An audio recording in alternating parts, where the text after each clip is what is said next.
Discussion keeps the world turning. This is Roundtable. You're listening to Roundtable. I'm Niu Honglin, joined by Yushan and Laiming.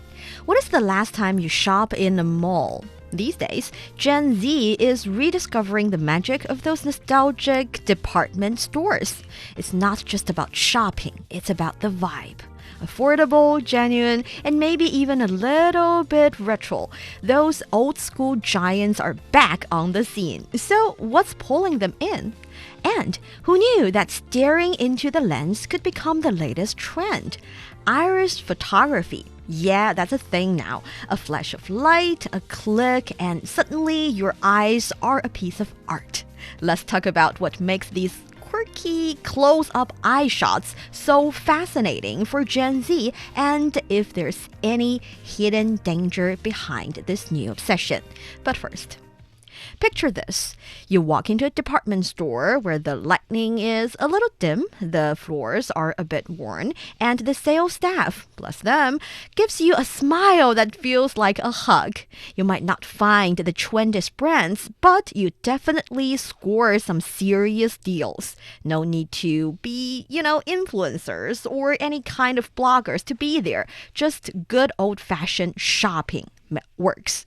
Turns out that's exactly what Gen Z's been looking for.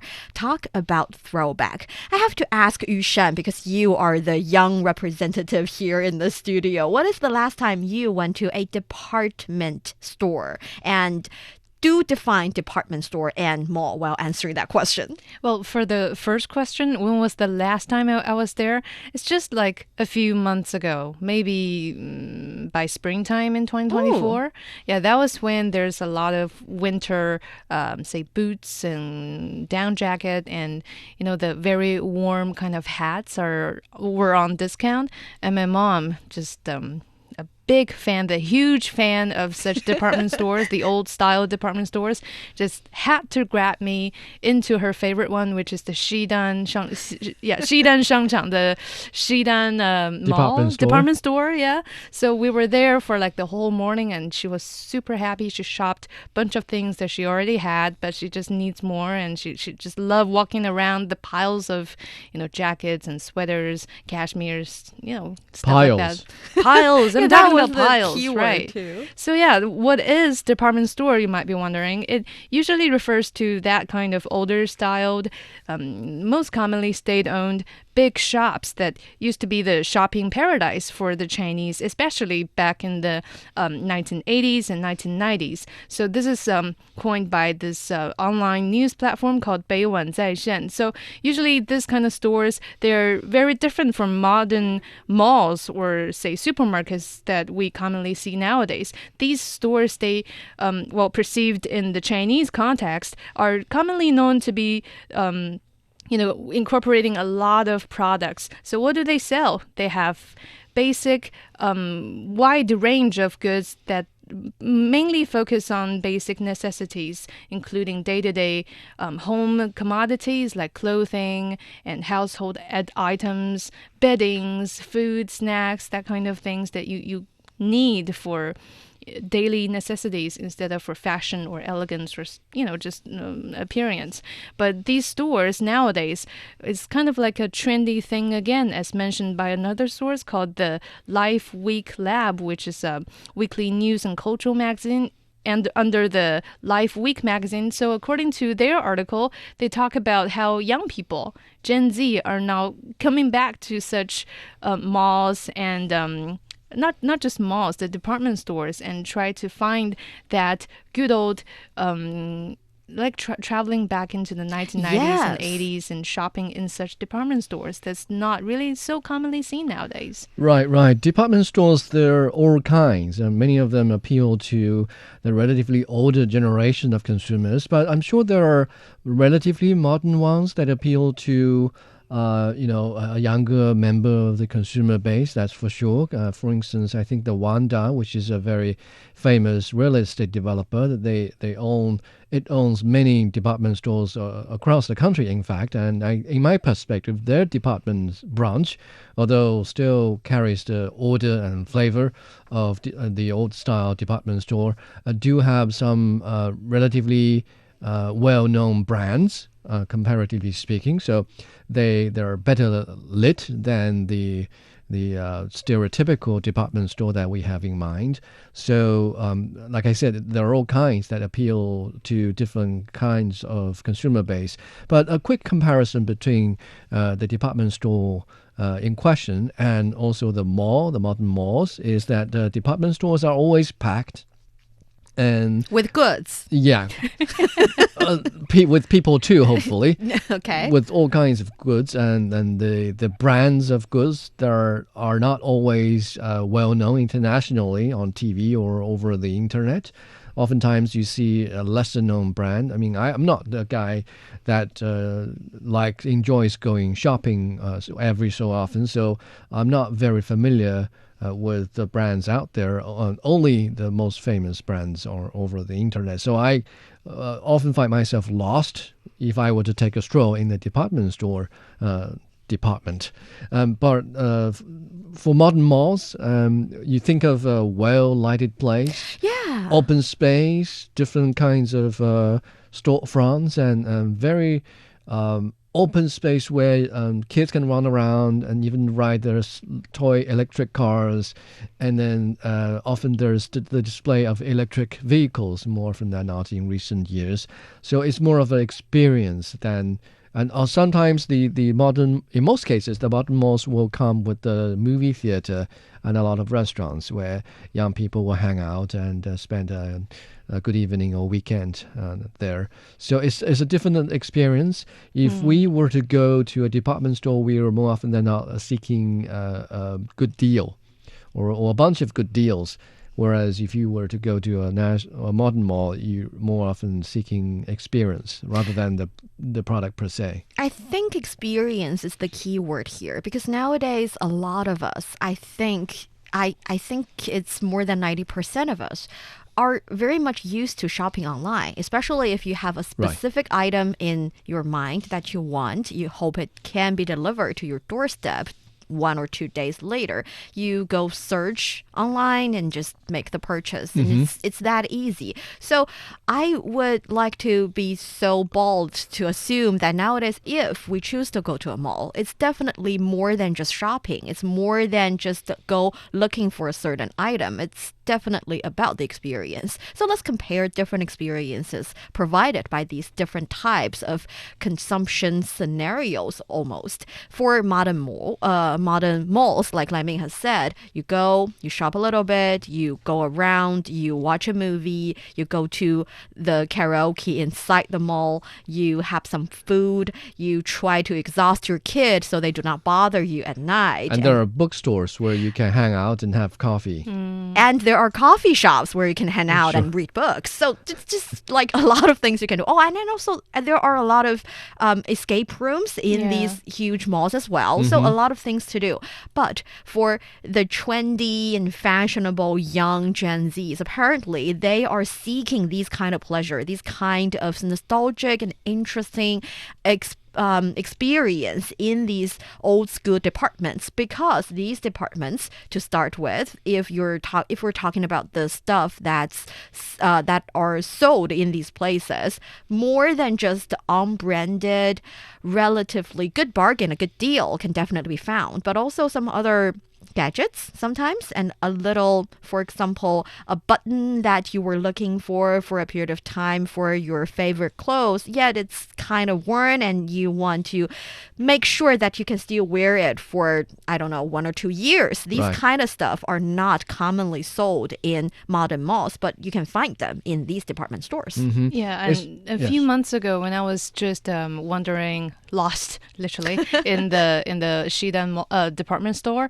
I realized that all of them, all of the individual brands, they were labeling as we're on discounts. It's cheaper than online price. And I checked one, a boots brand, and I checked their boots, the same product or similar looking products. It's indeed cheaper to get it in a department store. Another good reason Yeah. to go visit these places. Right. In the meantime, for me, one thing that I can definitely, well, one fun, or I don't know if it counts as a leisure activity, is both of you mentioned pile of clothes. That's not the common scene you can get in a modern mall. Yet, if it's in these department stores, more often than not, there would be these booths in the center of a Of a big walkway. lobby. Yeah, of a big Or atrium. lobby. Right. Yeah. And you do see pile of tops or maybe hats or sometimes scarves. And they say with 100 yuan, you can get three. Any three you want. And the fun of scavenging hunt, almost like you find the one you want and you found already two, but you cannot find the perfect three, and you were struggling whether or not to just get one that is just okay, but to make sure you can have the 100 for three, or just keep looking for it. It was a fun experience for That's me. a vivid portrayal of your own sentiment while shopping and going on a scavenge hunt in a department store. Yeah. You're letting out too much about yourself on the show. But, well, we already know who you are, and I'm sure Oh my there's God. plenty of people out there who share the same kind of sentiment, and that is to find a good deal, to enjoy the feeling that they're taking advantage of the salespeople. In fact, on the other hand, I'm sure both sides are happy at the end of the day. And I think you mentioned a very interesting point, Honglin. That's the visual aesthetic and the atmosphere you get from the interior design of these two types of shopping places. Do you mean the lack of interior design? I mean, in a right and not right In in your the same time. perspective. I mean, in a department store, people, the sales ladies, they're too busy showing you what they have, like presenting what they have right in front of your face. Then, they have no time to just manage on how to make their interior look of the shop to be elegant, to be fashionable. But in the meantime, for those shops in the mall, they have their, say, brand image to keep. For some flagship stores, they even have this particular purpose of displaying their best or latest products at the center. So there's a certain type, color and design and display styles that they have to think about. But for department stores, they don't need to worry about that. Well, it's the way they're organized and managed, in fact. And if you compare this to the modern malls, like I said earlier, more often than not, you see individual units featuring individual brands. Like Lego would have a storefront, Belly would have a storefront. In comparison, if you go back to the old-style department stores, you will go to individual stands where they sell ballpoint pens, all kinds of, from all brand. Every brand will be featured there, and you go to a different stand and where they sell boots, and there's all kinds of boots from all kinds of brands being featured there. So the way they're organized and the way they're managed, the concept is entirely different. And I'm not sure, in fact, that individual salespersons at individual stands at the old-fashioned department stores has the incentive or, in fact, the room to make a drastic change in the way the visual is organized. Whereas I'm sure in the modern malls, even as they decide which brand gets to settle in the mall, there is some kind of agreement, and whether the mall owners are responsible for decorating the space, or individual brands, they run their own storefront. In the meantime, I think another important element would be the personality or the overall vibe of the salespersons.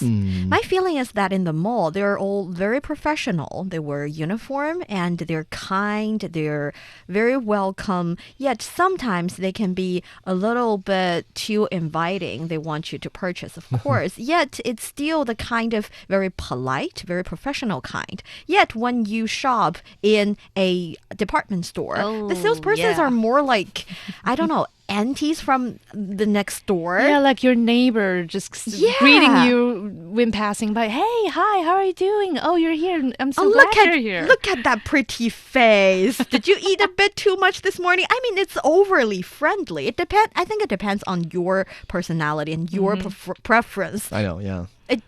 I'm not saying which one is better than the other. It's just I'm very glad to see that these different shopping scenarios, these different shopping venues are providing different experiences for consumers. Sure, but I think this is a chicken and egg which comes first kind of problem because given the kind of target consumers that each location appeals to, and the salesperson would develop their own personality and sales strategy accordingly. The old-fashioned department stores, as Yushan has already proven with her ample examples, mainly would appeal to the relatively older generation of the society, and they have their own a different set of problems to worry about than the younger generation, Gen Zs. I think this is a generation, I'm speaking particularly with regard to the sales of clothes. The elder generation would relatively have gotten used to their body shapes, and they have long given up on their hopes of managing Speak their for yourself. Yeah. weight, Oh my gosh. So what I'm saying is they're comfortable under their skin. Yes. And they can take a few jokes, and what they need is that cordial reaction. Yeah, the coziness, the comfort from clothes. And that's one very important fact too, Laiming, because for, say, my parents' generation, who are born post 60s and 70s, what they seek from these department stores are more of a familiarity or that sentiment of how they used to shop when they were younger, back in the 90s or in the 80s. So for, say, my mom, in my mom's case, she always shop in particular stores where she always come back to and shop from the brands that she know that's going to give her good cashmere, So that kind of nostalgic feeling still carries on with her, and apparently with a whole bunch of Gen Z nowadays as well, as we grew up and going to these department stores with our parents and seeing how they pay. You know how they pay back in the days? They pay with tickets stamped with payment proof. That's really back in the days, by the way. Like some of those department stores still do that. So you can only get your product by getting that ticket stamped after from you pay cashier, from the cashier. So that's like a 10 minutes process instead of paying directly at the shop. So that's a totally different vibe and a totally different shopping experience. People are looking for different commodities going to department stores and to modern malls. I think the department store goers, they are more looking for quality products that